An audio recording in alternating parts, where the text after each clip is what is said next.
Hello everyone, here are the latest market news on April the 21st, 2020. Oil is below zero due to catastrophic oversupply. U.S. oil prices turned negative for the first time in history on Monday amid the deepest fall in demand in 25 years. A flood of unwanted oil in the market led the American Oil West Texas Intermediate to drop to almost minus $40 a barrel after the fastest plunge in history. The price of oil has been steadily falling across global markets since coronavirus first broke out in China. The situation with the demand was escalated by the shutdown of major economies and travel routes. But oil producers have continued to pump crude from their wells, causing a catastrophic imbalance between oversupplied oil and the biggest fall in demand for a quarter of a century. During the last session, oil producers were paying buyers to take the barrels of oil away because storage facilities are full to the brim. At the market's lowest point, an oil company might have paid about $40 for every barrel of oil. Overall, no oil company wants to sell their crude at a loss, so many producers are likely to shop their wells until the market recovers. Apple expands its services in Africa and Oceania.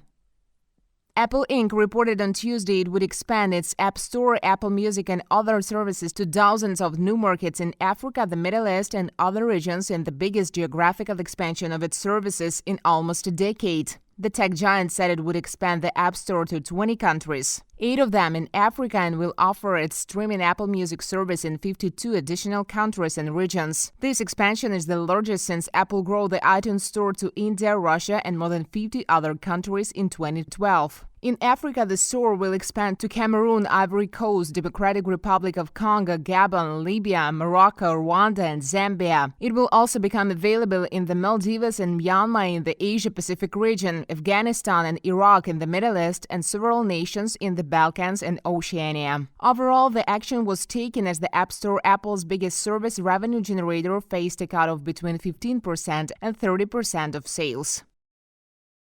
Austria asks Brussels to suspend state aid rules.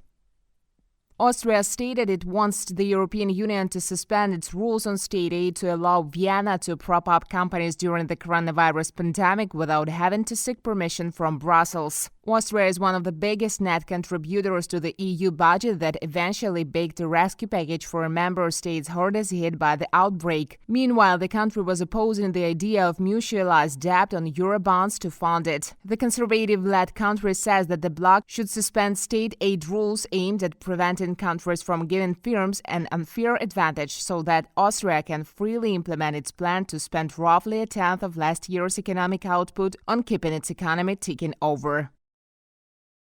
Trump plans to suspend immigration temporarily.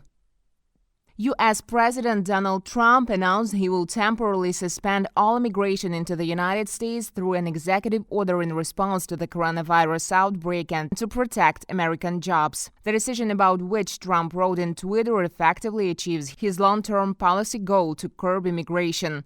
President said he was taking the action to protect the U.S. workforce because millions of Americans are suffering unemployment after companies shed employees amid nationwide lockdowns to stop the contagion. Meanwhile, the decision draws swift condemnation from some Democrats who accused the president of creating a distraction from slow response to the coronavirus. Former Democratic presidential candidate Amy Klobuchar said, "As our country battles the pandemic as workers put their lives on the line, the president attacks immigrants and blames others for his own failures."